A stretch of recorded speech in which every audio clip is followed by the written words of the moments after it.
तो last episode के and पे हमने देखा था कि हमारी मिंगवल जो होती है ड्रिंक लेकर वहीं पर उस बंदे के पास ही बैठ जाती है और उसे कहती है कि हाँ क्यों नहीं चलो यहाँ पर ड्रिंक करते हैं। और दोनों वहाँ पर ड्रिंक पीना स्टार्ट करते हैं तो वहाँ पर उनके पास काफी सारे जार पड़े हुए थे, लेकिन उनमें से 3 जार अब खाली हो चुके हैं। यानी कि वहाँ पर मिंगवल उसे जानबूझकर पिला रही होती है और खुद तो वो पी रही होती है, लेकिन वो खुद काफी ज्यादा अच्छे से ड्रिंक्स को हैंडल कर सकती है। लेकिन बैंडेड बॉस जो होता है उसे नशा हो जाता है और वो टल्ली हो चुका है। तो वो कहता है कि ये क्या तुम यहाँ पर काफी अच्छे से ड्रिंक पी सकती हो, तुमने तो यहाँ पर मूड सेट कर दिया, ऐसा लगता है जैसे कि तुम यहाँ पर जानबूझकर मूड सेटअप कर रही हो। तो वो उसे कहती है हाँ क्यों नहीं, यहाँ पर मूड सेटअप तो होना ही चाहिए। एक खूबसूरत मैन और साथ में एक लड़की यहाँ पर कमरे में अकेली है तो फिर मूड तो सेटअप होगा। दोनों वहाँ पर फिर से अपना जार टकराते हैं। तो जार टकराने के बाद इसी के साथ ही हमारा जो लीडर होता है वहाँ यहाँ पर शर्माना शुरू कर देता है और साथ ही मिंगवल की बॉडी की तरफ देख रहा होता है, क्योंकि मिंगवल जानबूझकर इस तरह के फैंसी कपड़े पहनकर आई थी ताकि उसे अपनी बॉडी देखकर लुभा सके और वो नशे में हो जाए। तो इसी के साथ ही वो बैंडेड बॉस जो होता है वहीं पर से अपना जाम फेंकता और साथ ही मिंगवल को पकड़कर नीचे गिरा लेता है।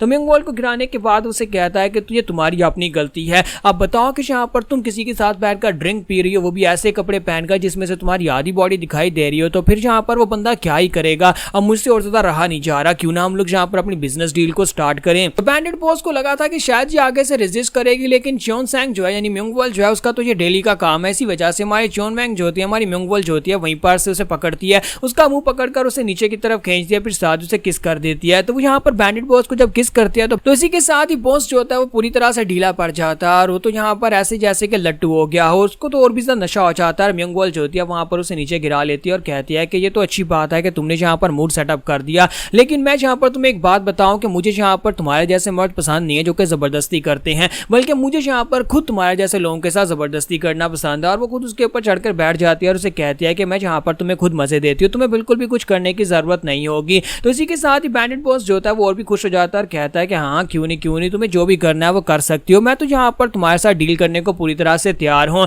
तो यहीं पर से हमारा सीन पास्ट में जाता है जहाँ पर हमारा च्योन मैंग जो होता है उसने उसका हाथ पकड़ा था और उसका हाथ पकड़ने के बाद उसे कहा था कि मैं तुम्हें यहाँ पर एक टिप्पणी देना चाहता हूँ, एक मार्शल आर्टिस्ट चाहे कितना ही स्ट्रॉन्गर क्यों ना हो, लेकिन जब वो यहाँ पर किसी लड़की की बाहों में होता है तब वो पूरी तरह से निहत्ता और पूरी तरह से यहाँ पर ढीला पड़ जाता है। ना तो वो अपनी बॉडी के ऊपर शील्ड एक्टिवेट कर पाएगा, ना ही यहाँ पर तुम्हारे खिलाफ कुछ कर पाएगा, रेजिस्ट नहीं कर सकेगा और तुम्हें इसी मौके का फायदा उठाना होगा। तुम्हारी मिंगवल जो होती है जब वहां पर बॉस को नीचे गिराती है, साथ ही अपने बालों के अंदर लगी हुई हेयर पिन को निकालती है और इसी के साथ ही बैंडेड बॉस बेचारा वहां पर सोच रहा था कि अब दोबारा किस होने वाली है, वहीं पर से वो अपनी हेयर पिन को उसके गले के अंदर दंसा देती है। तो बैंडेड बॉस जो होता है वो बेचारा यहाँ पर हैरान परेशान हो जाता है कि अचानक से क्या हो गया, इस कमीनी औरत ने यहाँ पर उसे मार डाला है। सीन हमारा फिर से पास में पहुंच जाता है जहां पर वो सभी लोग बैठ के आपस में डिस्कस कर रहे होते हैं। मिंगवल उनसे कहते हैं कि मेरा ये आइडिया है, मैं वहां पर जाकर बॉस को मार डालूंगी, बॉस को मारने के बाद हम लोग उनकी पूरी की पूरी बेस के ऊपर कब्जा करेंगे, क्योंकि मैं नहीं चाहती कि मैं अपने बिजनेस को किसी के साथ शेयर करूं, ये मेरी पहली बिजनेस डील और मैं किसी बैंडेड के हाथ से यहाँ पर अपने सारे का सारा प्रॉफिट गंवाना नहीं चाहती।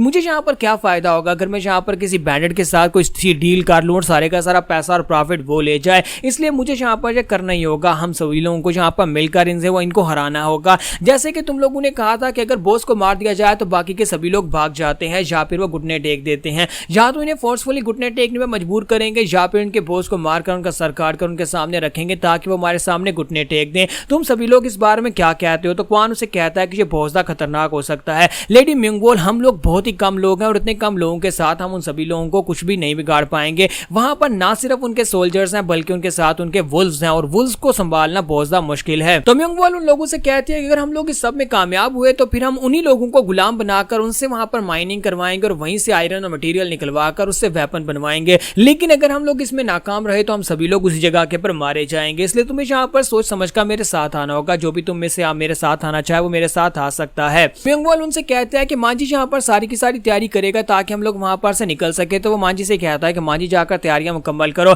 तुम्हें जो जो कहा है वो जाकर करो ताकि हम लोग वहां पर से सेफली निकल सके। तो वो उसे कहता है हाँ क्यों नहीं। जब किसी के साथ क्वान उसे कहता है लेकिन क्या तुम्हें लगता है कि यहाँ पर अपनी जान को दांव पर लगाना ये यहाँ पर एक पॉसिबल ऑप्शन है? तो उसे कहते हैं कि तुम लोगों की जॉब यहाँ पर यह है कि तुम्हें मुझे प्रोटेक्ट करना है क्योंकि तुम लोग मेरे गार्डियंस हो। तो वो उसे कहते हैं कि हाँ हम लोग तुम्हारे साथ ही वहां पर जाने वाले हैं क्योंकि हम लोग तुम्हारे गार्डियंस हैं, इसी वजह से तुम जो भी फैसला करोगे हम उसको जरूर मानेंगे। मिंगवल उनसे कहते हैं तो फिर ठीक है, अब जाओ जाकर रेस्ट करो, हमें यहाँ पर ज्यादा देर तक नहीं बैठना चाहिए बल्कि बाहर वाले लोगों को शक हो सकता है। तो जब वो सभी लोग वहां से चले जाते हैं, हमारा च्योन मैंग वहीं पर बैठा होता है। तो उसे कहते हैं कि तुम्हें क्या हो गया, तुम यहाँ पर क्यों बैठे हो? तुम्हारा च्योन मैंग उसे कहता है कि मैं तुमसे बात करना चाहता हूँ, ये बहुत ज्यादा खतरनाक है। मैंने पहले ही कहा था कि तुम्हें यहाँ पर एक वेपन ग्रुप नहीं बनाना चाहिए, तुम्हें एक वेपन ट्रेडिंग ग्रुप नहीं बनाना चाहिए था और अब यहाँ पर तुम खतरनाक बैंडिट्स के साथ जाकर डील करना चाहते हो। ये बहुत ज्यादा खतरनाक है। पहले भी यहाँ पर तुम एक बार असैसिनेशन से बच चुकी हो और इस बार यहाँ पर ये और भी ज्यादा खतरनाक होने वाला है। मा चोनवेंग उसे कहता है मैं तुम्हें रोकने की कोशिश नहीं करूंगा, मुझे पता है कि तुम जो करना चाहती हो वो करोगी, लेकिन मुझे पता है कि तुम्हारे हाथ कांप सकते हैं। तुमने पहले कभी किसी की जान नहीं ली होगी, इसी वजह से जब तुम उसे मारने लगोगी हो सकता है कि तुम उस वक्त डर जाओ, लेकिन तुम्हें डरना नहीं है। तुम्हें वहां पर जो करना है वो जरूर करना है, क्योंकि अगर तुम फेल हुई तो हम सभी लोग वहां पर मारे जाएंगे।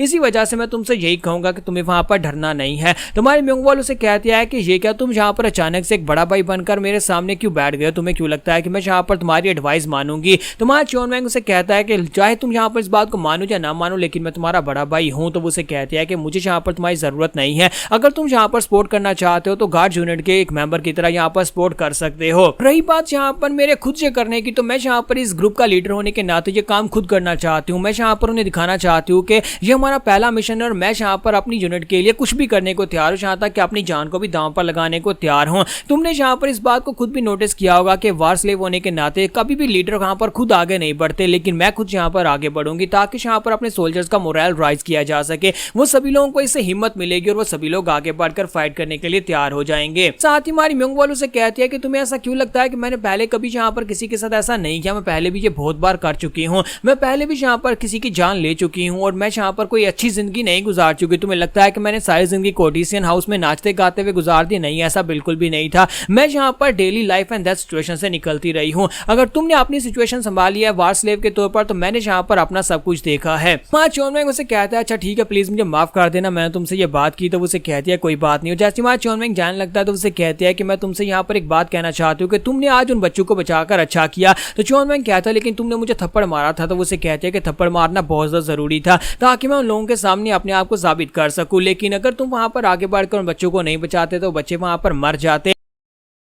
और मैं भी यहाँ पर उन लोगों को यही ऑर्डर देती अपने सोल्जर से कि आगे बढ़कर उन बच्चों को बचाओ, लेकिन तुमने यहाँ पर बहुत ज्यादा हिम्मत दिखाई है, इसलिए आप प्लीज यहाँ पर से जाओ, मैं तुम्हारे साथ और कोई बात नहीं करना चाहती। तुम्हारा चोनवेंग बात को समझ जाता है कि कम से कम यहाँ पर इतनी बुरी नहीं है, तो चोनवेंग वहां से चला जाता है। तो सीन हमारा प्रेजेंट में आता है जहाँ पर हमारी चोनवेंग जो होती है, हमारी जो म्योंगवॉल होती है, वो रूम के अंदर होती है और अंदर उसने बैंडेड बॉस के गले में अपना जो हेयर पिन होता है वो मार दिया होता है। दूसरी तरफ यहाँ पर बाकी के सभी लोग तैयार बैठे होते हैं, किसी वक्त भी यहाँ पर अपने वेपन उठाकर अटैक करना पड़ सकता है, लेकिन उनके वेपन उनसे काफी दूर पड़े होते हैं। तो मांजा अपने साथियों से कहता है कि हमें यहाँ पर अपने वेपन्स चाहिए होंगे जैसे यहाँ पर फाइट स्टार्ट होगी। मांजा उनसे कहता है कि जैसे यहाँ पर फाइट स्टार्ट हो सभी लोग मेरे पीछे छुप जाना, मैं कोशिश करूंगा जल्दी से जल्दी तुम्हारे वेपन्स तुम्हारे तक पहुंचा सके। बिना वेपन के हम लोग कुछ भी नहीं कर पाएंगे। और वैसे भी यहाँ पर ब्रदर क्वान हमारे पास है ना, ब्रदर क्वान हमारे लीडर के होते हुए हमें यहाँ पर डरने की क्या जरूरत है? तो वो लोग साइड के ऊपर क्वान की तरफ देखते हैं तो क्वान बेचारा खुद वहां पर डर के बैठा होता है, वो वहां पर एक अलग ही एंजाइटी में होता है। तो उसे कहता है कि ब्रदर तुम्हें क्या हो गया है? क्वान उन लोगों से कहता है कि मुझे एक ऐसी बीमारी है कि मैं अपने वेपन के बिना नहीं रह सकता। जब तक वेपन मेरे हाथ में रहता है तब तक मुझे डर नहीं लगता, लेकिन जब वेपन मेरे हाथ से चला जाता है तब मुझे बहुत ज्यादा डर लगने लगता है, मुझे पैनिक अटैक आते हैं। तो हमारा मांजा और उसके साथी कहते हैं कि ये लो हमारे लीडर को तो यहाँ पर पैनिक अटैक्स आ रहे हैं, इसका मतलब यह है कि हम सभी लोगों की वाट लगने वाली है। तो यहाँ पर हम लोग अपनी एपिसोड 39 का एंड करेंगे और नेक्स्ट एपिसोड में देखेंगे क्या ये लोग अपने आप को बचा पाएंगे या फिर इन लोगों के वाकई में वाट लगने वाली है।